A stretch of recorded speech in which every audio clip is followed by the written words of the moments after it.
La France. Quand vous voyez ce sondage qui avait été rendu public, notamment demandé par l'ICRA, qui disait que 65% des lycéens de confession musulmane placent l'islam au-dessus des lois de la République, 40% pour l'ensemble du corps des lycéens, 27% seulement chez ceux de confession catholique. 65% des élèves de confession musulmane qui disent aujourd'hui que l'islam est au-dessus des lois de la République, ça c'est après 5 ans de macronisme. Est-ce que ce n'est pas un constat d'échec à vos yeux? Alors, ce sont des chiffres que je connais, qui sont extrêmement alarmants. D'ailleurs, il y a même d'autres sondages qui donnent ce chiffre encore plus haut, c'est-à-dire autour de 75%, ce qui est quand même extrêmement alarmant. Mais moi, ce que je dirais, c'est que un tel clivage dans une société, une telle dérive, ne se dessine pas en 5 ans. Il faut quand même être juste. La situation, l'islamisation à laquelle on a assisté n'est pas le fait d'Emmanuel Macron. C'est un problème qui gangrène, qui enfle depuis des décennies, et c'est une addition dont il a hérité. Alors, je suis d'accord qu'en début de quinquennat, on était très nombreux, dont moi-même, extrêmement inquiets de voir qu'il n'était peut-être pas porté sur ces questions-là, qu'il n'était peut-être pas très bien conseillé sur ces questions-là. Mais au cours de son quinquennat, il a fait un virage à 180 degrés. J'ai été quand même bien placée pour y assister.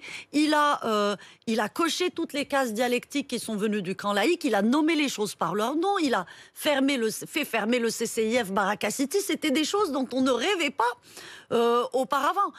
Il y a eu une loi contre le séparatisme qui a été nommée telle quelle. Alors, cette loi, moi je fais partie de ceux qui pensent qu'elle n'est pas allée suffisamment loin, mais toujours est-il, elle est là. Ça a été fait. Et il ne me semble pas que ses prédécesseurs soient allés aussi bien sur ces questions-là. Bien au contraire, généralement, c'était toujours pour aller dans le sens encore plus laxiste, encore plus,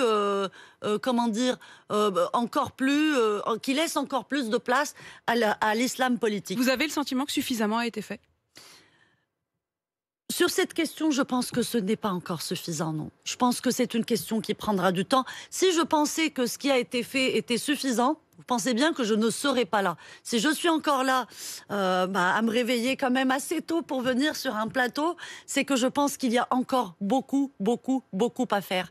Mais Emmanuel Macron a démontré qu'il était capable de changer d'avis, d'évoluer, de comprendre, de s'ouvrir. Vous en avez parlé avec lui?